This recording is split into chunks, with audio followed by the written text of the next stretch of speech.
Good morning everyone, welcome आपका commerce class English में। मैं असलम मंसूरी। हम अकाउंटिंग जो कंपनी अकाउंट है उसके बारे में पढ़ रहे हैं और कंपनी अकाउंट में हमारी 5वीं स्टेज आ रही है। शेयर्स के बारे में पढ़ रहे हैं हम। शेयर्स की डेफिनेशन को हमने अच्छी तरीके से पढ़ लिया। अब शेयर्स को किस प्रकार से इश्यू किया जाएगा। Issue of shares, issue of shares यानी कहने का मतलब है अंशों का निर्गमन। एक कंपनी अपने शेयर्स को कितने प्रकार से इश्यू कर सकती है या करती है, उसके बारे में आज हम डिस्कस करेंगे। तो कंपनी अपने शेयर्स को इश्यू कर रही है जब कंपनी को पैसे की या अमाउंट की नीड होती है, जरूरत होती है, तब कंपनी अपने शेयर्स को इश्यू करती है। और एक कंपनी तब शेयर्स को इश्यू करती है जब उसको पैसे की जरूरत नहीं होती, किसी असेट्स को परचेज करने के लिए, किसी जो बिजनेस करंट में चल रहा है उस बिजनेस को, फर्म को परचेज करने के लिए अपनी शेयर को इश्यू कर सकती है। तो कंपनी अपने शेयर्स को इश्यू 2 टाइप से करती है। फर्स्ट टाइप है फॉर कैश। इसमें है सिर्फ कंपनी अपने शेयरों को कैश के लिए ही इश्यू करेगी, यानी कंपनी को पैसे की नीड हो गई बहुत ज्यादा, तो कंपनी अपने शेयर्स को फॉर कैश के लिए इश्यू कर देगी। अब दूसरा है for consideration other than cash. For consideration other than cash. पहला है आपका नकद के लिए अंशों का निर्गमन। दूसरा है हमारा नकद के अलावा किसी अन्य प्रतिफल हेतु अंशों का निर्गमन। तो ध्यान देना, यहाँ पे आपसे 1 नंबर का क्वेश्चन पूछ लिया जाता है कि कंपनी कितने प्रकार से अंशों को या शेयर्स को इश्यू करती है। 2 टाइप से है, for cash, for consideration other than cash. कहने का मतलब कंपनी को जब पैसे की जरूरत होगी, कैश की जरूरत होगी, नीड होगी, तब अपने शेयर्स को इश्यू करती है। और कंपनी को जब पैसा खूब है कंपनी के पास, बट कंपनी के पास असेट्स नहीं है या कोई बिजनेस अलग से बिजनेस नहीं है, उन बिजनेस को परचेज करने के लिए भी कंपनी अपने शेयर्स को इश्यू कर सकती है। ये तो पढ़ा हमने कंपनी अपने शेयर्स को कितने प्रकार से इश्यू करती है। अब पढ़ेंगे कंपनी अपने शेयर्स किस हिसाब से इश्यू कर रही है, तो हम उसको पढ़ रहे हैं इश्यू ऑफ शेयर। अब लेकिन उससे पहले मैं आपको ये भी बता दूं कि कंपनी शेयर को इश्यू कैश से कर रही है या कंसीडरेशन से कर रही है, तो लगभग जो एंट्रियां आएंगी वो लगभग क्या आएगी, सेम ही आएगी। कैश के लिए करेंगे तो कैश से रिलेटेड एंट्री आएगी, और कोई बिजनेस परचेज करेंगे, कोई एसेट्स परचेज करेंगे तो उससे related consideration other than cash में एंट्रियां आ जाएगी। अब बात करते हैं एक बार हम कि शेयर्स को इश्यू किस प्रकार से किया जा रहा है। तो देखना आप, जो आपका अगला टॉपिक है वो है हमारा कैश से रिलेटेड। वापस देखना, इश्यू ऑफ शेयर्स और कैश। शेयर्स को इश्यू किया जाएगा तो एक तो आ गया हमारे पास, क्या आ गया हमारे पास, लमसम। ये बताया जा रहा है हमारे पास शेयर पेबल इन लमसम।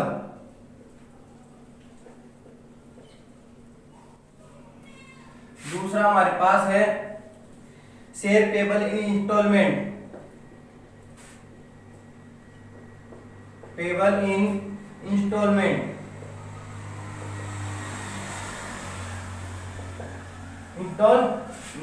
ध्यान देना, अब इनको पढ़ेंगे हम।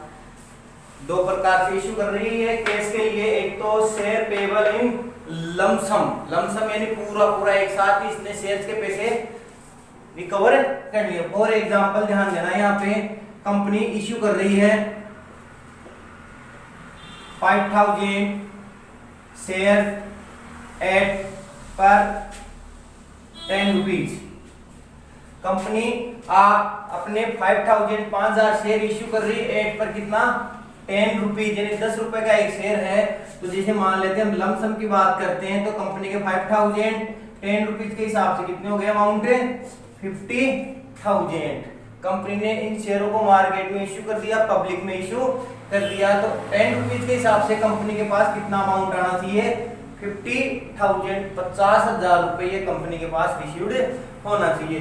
तो लमसम की बात करते हैं तो कंपनी ने मार्केट में इश्यू कर दिया, कह दिया भाई एक शेयर 10 रुपीज का है और फर्स्ट बार में ही आपको पूरा पेमेंट करना है। देखते हैं जैसे ए कोई शेयर होल्डर है, उसने इसमें से 2000 शेयर को क्या कर लिया सब्सक्राइब कर लिया या परचेज कर लिया, तो उसको कितना अमाउंट पे करना पड़ेगा 2000 को 10 रुपीज के हिसाब से 20,000 रिसीव करना पड़ेगा।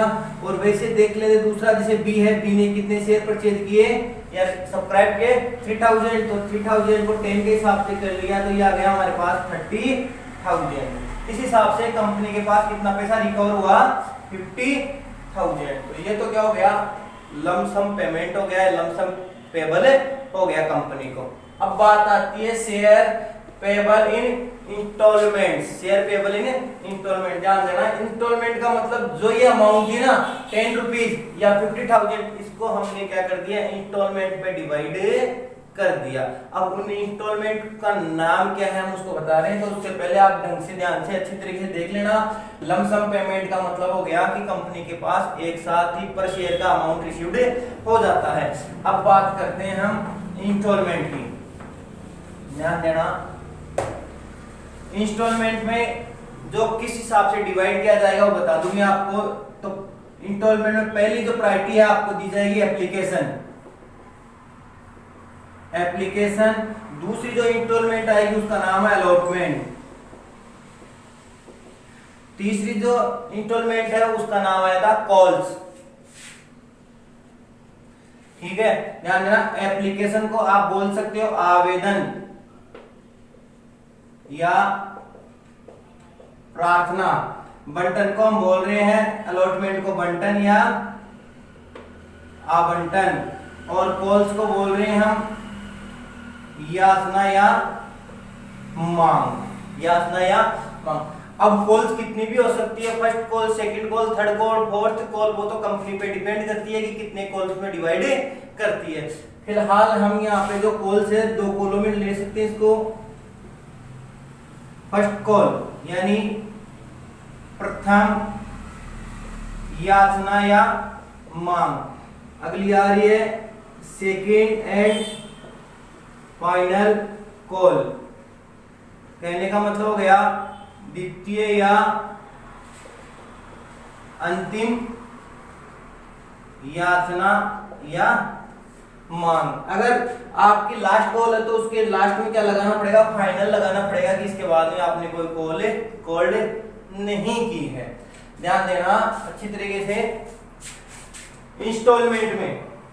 इंस्टॉलमेंट की बात आ रही है तो जो हमारा जो पर शेयर पर अमाउंट था उसको हमने इस प्रकार से डिवाइड कर लिया है, 3 इंस्टॉलमेंट में 4 इंस्टॉलमेंट में इस प्रकार डिवाइड कर लिया।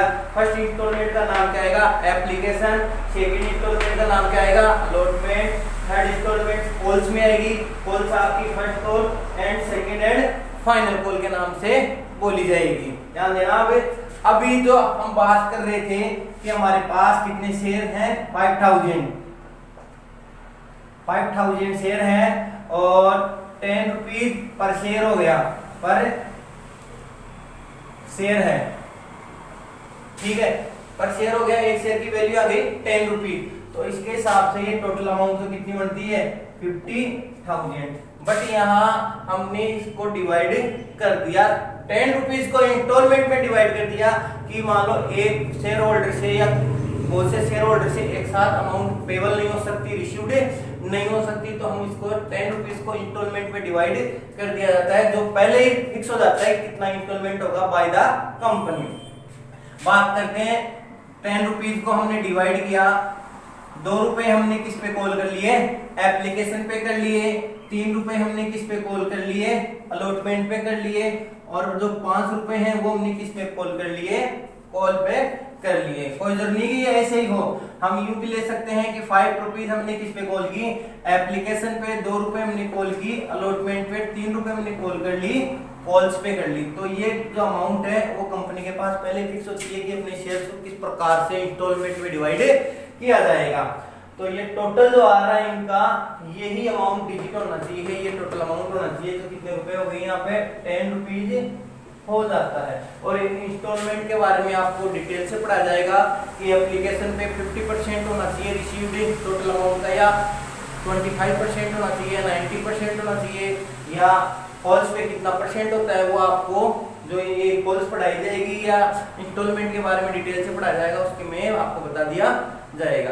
बट यहाँ थोड़ा सा इतना ध्यान रखें कि केस में अगर आता है तो लमसम होता है, और दूसरा केस में आता है इंस्टॉलमेंट में 4 इंस्टॉलमेंट लर्न कर लेना आप ढंग से।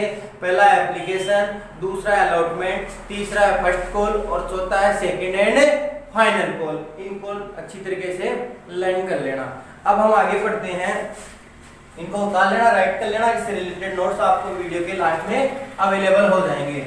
अब इनको हम आगे बढ़ते हैं।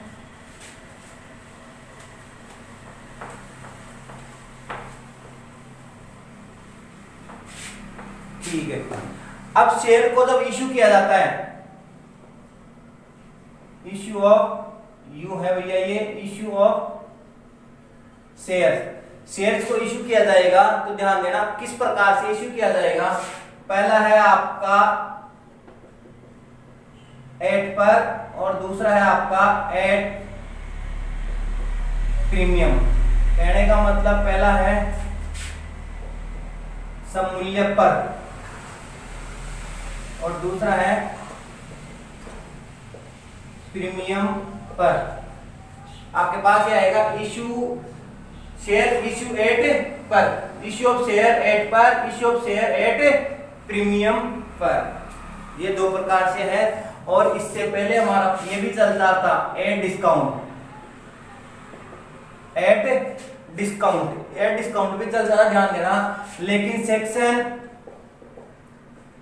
53 कंपनी एक्ट 2013 में no issue of share at discount. कहने का मतलब है सेक्शन 53 कंपनी एक्ट 2013 में शेयर्स को डिस्काउंट पे इशू नहीं किया जा सकता। ध्यान देना, ये पॉइंट है 1 नंबर का कि शेयर को इशू कौन से सेक्शन में बंद किया गया था। 53 से पहले तो क्या किया गया था, शेयर्स को डिस्काउंट पे इशू किया जा रहा था। बट सेक्शन 53 में शेयर्स के डिस्काउंट पे क्या बैन लग गया। लेकिन यहाँ पे ध्यान देना, सेक्शन 54 में शेयर्स को डिस्काउंट पे इशू किया जा सकता है। कौन से, स्वेट इक्विटी शेयर्स। ध्यान देना, यहाँ पे 1 नंबर का फिर आपके पास क्वेश्चन बन रहा है, सेक्शन 54 में कौन से ऐसे शेयर हैं जिनको डिस्काउंट पे इशू किया जा सकता है, स्वेट इक्विटी शेयर। या फिर ऐसे घूम के क्वेश्चन पूछ सकता है, स्वेट इक्विटी शेयर को डिस्काउंट पे इशू किया जा सकता है, वो कौन सा सेक्शन है। तो इन्हीं को सिर्फ डिस्काउंट पे इशू किया जा सकता, इन शेयर्स को डिस्काउंट पे इशू नहीं किया जा सकता। आया समझ में। 53 में उससे पहले शेयर्स को डिस्काउंट पे इशू था, लेकिन 53 बाद में शेयर्स पे बैन लग गया डिस्काउंट पे, और सिर्फ 54 में इक्विटी शेयर को ही क्या किया जाता है, डिस्काउंट पे इशू किया जा रहा था। तो इस बात को ध्यान रखोगे आप, ये एक आपका मोस्ट इंपोर्टेंट क्वेश्चन बनता है यहाँ पे। अब चलते हैं हम आगे, जो हमारा टॉपिक चल रहा है, हम शेयर्स को इशू कर रहे हैं एट पर, यानी सममूल्य पर। एट पर ध्यान देना, एट पर और एट प्रीमियम का मतलब क्या होता है। जब कोई कंपनी अपने शेयर्स को उसके नॉमिनल वैल्यू पे या एक्चुअल वैल्यू पे ही शेयर को इशू करेगी, तो वो शेयर जो इशू है उसको कहला जाएगा शेयर इशू एट पर। और जब कंपनी अपने शेयर्स के नॉमिनल वैल्यू से मोर देन वैल्यू यानी ज्यादा वैल्यू पे इशू किया जाएगा, तो वो शेयर क्या कहला जाएगा, शेयर इशू एट प्रीमियम पे। ध्यान देना, पहला पढ़ रहे हैं हम वापस, शेयर्स इश्यूड एट पर when the company share issue at nominal value। ध्यान देना शेयर इश्यू एट पर की हम जो डेफिनेशन है वो पढ़ रहे हैं। इश्यू ऑफ शेयर एट पर इसकी डेफिनेशन है when share have been issued, when shares have been issued at nominal value, at their nominal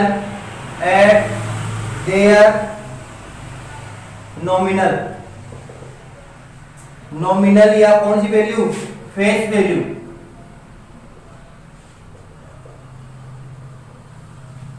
ध्यान देना, शेयर इश्यू एट पर when shares have been issued at their nominal या face value, it's called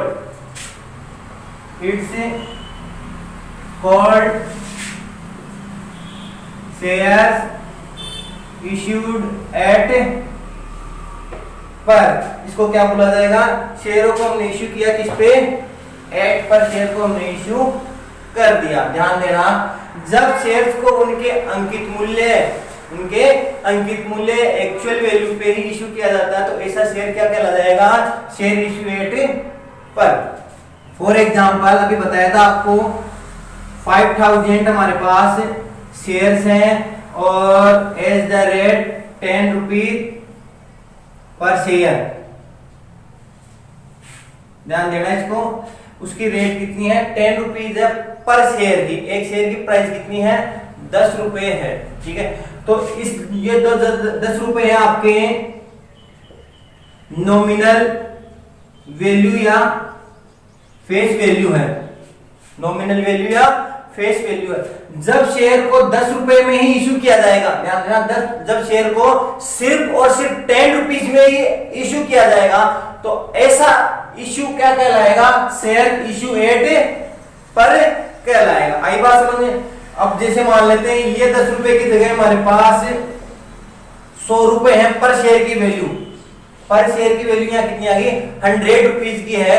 तो जब shares को 100 rupees में ही issue किया जाएगा तो ऐसा इश्यू क्या कहलाएगा, इश्यू शेयर एट पर। ध्यान देना, when the company share issued at their nominal value या face value, its issue called share issue at पर। आई बात समझ में आपको अच्छी तरीके से। अब हम आगे बात लेते हैं एट प्रीमियम की, तो इसको आप अच्छी तरीके से समझ लेना और इसको राइट कर लेना। अब बात करते हैं हम शेयर इश्यू एट प्रीमियम पर। दूसरा हमारा जो है शेयर इश्यूड एट पर प्रीमियम। ध्यान देना, प्रीमियम बता दूं, प्रीमियम पहले ही, प्रीमियम का मतलब होता है प्रब्याजी। प्रीमियम का मतलब क्या हो गया, प्रब्याजी, यानी नॉर्मल ले सकते हैं हम, ब्याज लेंगे या ज्यादा वैल्यू लेंगे तो वो क्या कहलाएगा, प्रीमियम कहलाएगा। जब कंपनी अपने शेयर्स की फेस वैल्यू या नॉमिनल वैल्यू से ज्यादा शेयर को इश्यू करेगी, ज्यादा रेट पे इश्यू करेगी तो ऐसा शेयर क्या कहलाएगा, issue share at premium. When the company share issue at their nominal value and face value more than price, it's called share issue at premium। आई बात समझ में। तो इसकी डेफिनेशन हम लेते हैं, when company share has, when the company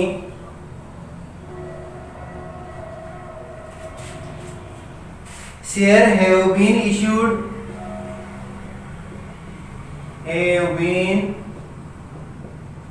issued that is more than nominal face value, nominal या face value of the share shares it's called issue at premium। वापस देखना, when the company share issue more than price at their nominal या face value it's called share issue at premium। जब company अपने shares के nominal value या उनका जो face value है, अंकित मूल्य है, उस मूल्य से अधिक मूल्य पर शेयर्स को इश्यू करेगी तो ऐसा इश्यू क्या कहलाएगा? प्रीमियम पर इश्यू किया गया है। देखना, अभी आपको बताया था हमने एग्जांपल 5000 हमारे पास शेयर्स हैं as the rate 10 rupees per share की उनकी क्या है? वैल्यू है। यहाँ पे शेयर्स की, एक शेयर्स की वैल्यू कितनी है? 10 रुपीज। अब कंपनी क्या करती है? अपना प्रॉफिट ज्यादा अर्न करने के लिए इस 10 रुपीज को वो क्या करती है? 11 रुपीज में भी इश्यू कर सकती है, 12 रुपीज में इश्यू कर दी या 15 रुपीज में इश्यू कर दी। इस प्रकार से किसी भी प्राइस पे वो कंपनी अपना शेयर इश्यू कर सकती है। और एग्जांपल, कंपनी ने ये जो 10 रुपीज का शेयर था उसको कितने रुपए में इश्यू कर दिया? 2 रुपए में इश्यू कर दिया। तो ध्यान देना, एक्स्ट्रा कितना लिया उसने? कंपनी ने 2 रुपीज, 2 रुपए कंपनी ने पर शेयर पे लिया। एक शेयर पे कितना रुपए लिया? 2 रुपए पर शेयर पे लिया। तो ये जो 2 रुपए हैं वो क्या कहलाएगा? प्रीमियम कहलाएगा। तो प्रीमियम की जो टोटल एक्चुअल वैल्यू आ जाएगी, शेयर कितने हमारे पास? 5000 इंटू 2, तो ये आ गया हमारे पास 10,000। टोटल शेयर्स में हमें कितना प्रीमियम इश्यू होगा? 10,000 शेयर इश्यू, 10,000 जो अमाउंट है वो इश्यू होगी। इस प्रकार से जो आपका 10 रुपीज वाला था, 10 प्लस 2, तो ये हो गया कितना? 12 हो गया था। 10 तो आपकी आ गई फेस वैल्यू आ गई, और जो 2 रुपीज है वो आपकी आ गई, कौन सी आ गई? प्रीमियम आ गई। इस प्रकार से जब कंपनी अपने शेयर्स को फेस वैल्यू पे इश्यू करती है तो ऐसा इश्यू क्या कहलाएगा? इश्यू एट पर। और जब कंपनी अपने शेयर्स को अधिक मूल्य पर या ज्यादा मूल्य पर इश्यू करती है तो ऐसा शेयर इश्यू क्या कहलाएगा? शेयर इश्यू एट प्रीमियम पे। तो आई होप आज का ये जो टॉपिक है आपको अच्छी तरीके से समझ में आया होगा। फिर भी अगर कोई प्रॉब्लम आए तो मुझे कमेंट बॉक्स में कमेंट्स जरूर करें। वीडियो को ज्यादा से ज्यादा देखें ताकि आपको इजी से इजी ये जो टॉपिक है इजी से इजी बन जाए आपके लिए। Thank you so much.